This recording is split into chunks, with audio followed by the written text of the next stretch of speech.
தங்கம் ஏறுதேன்னு கவலை வேண்டாம், சீக்கிரமே சரியும். மெகா இன்ப செய்தியை சொன்ன ஆனந்த் ஸ்ரீனிவாசன். தங்கம் விலை ஏற்றம் இறக்கம் என மாறி மாறி இருக்கும் சூழலில் இதனால் மக்கள் ரொம்பவே குழப்பமடைந்துள்ளனர்.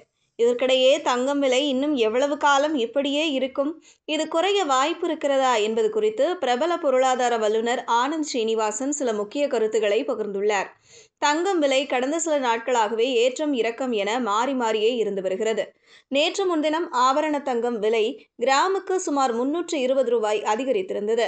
இருப்பினும் நேற்றைய தினம் கிராமுக்கு 175 ரூபாய் குறைந்தது.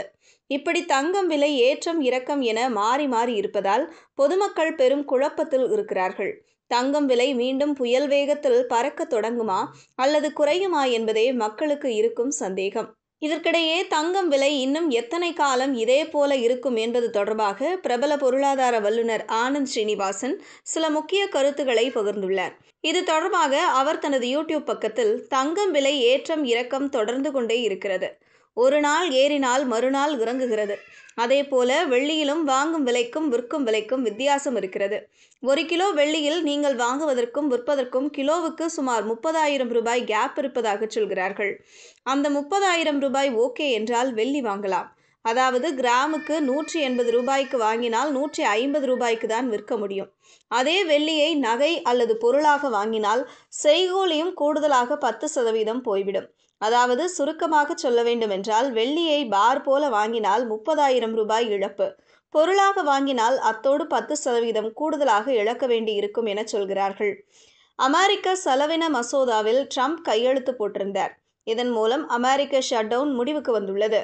அதேபோல ஃபெடரல் ரிசர்வில் இருந்த மற்றொரு அட்லாண்டா கவர்னர் ராஜினாமா செய்துவிட்டார். அந்த அட்லாண்டா பிரிவில் இருந்தே ஒருவரை தேர்வு செய்து அனுப்புவார்கள். அவர்களை ஃபெடரல் வங்கி ஓகே செய்யும். இந்த பதவியில் இருப்பவரை ட்ரம்பால் நியமிக்க முடியாது. இவர் பிப்ரவரி மாதம்தான் போவாராம். அதன் பிறகு இவருக்கு பதிலாக இன்னொருவர் வருவார்.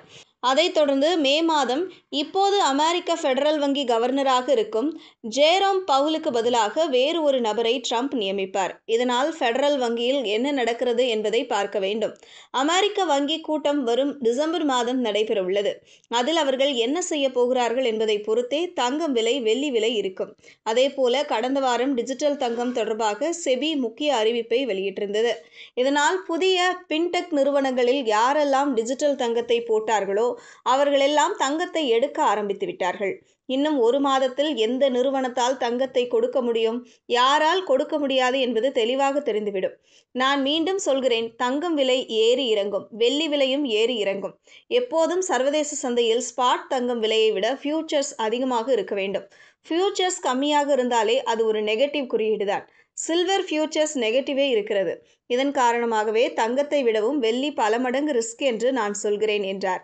அதாவது சில நாட்கள் தங்கம் விலை உயர்ந்தாலும் கூட அது சீக்கிரமே அடுத்த சில நாட்களில் சரிந்து விடுமாம்.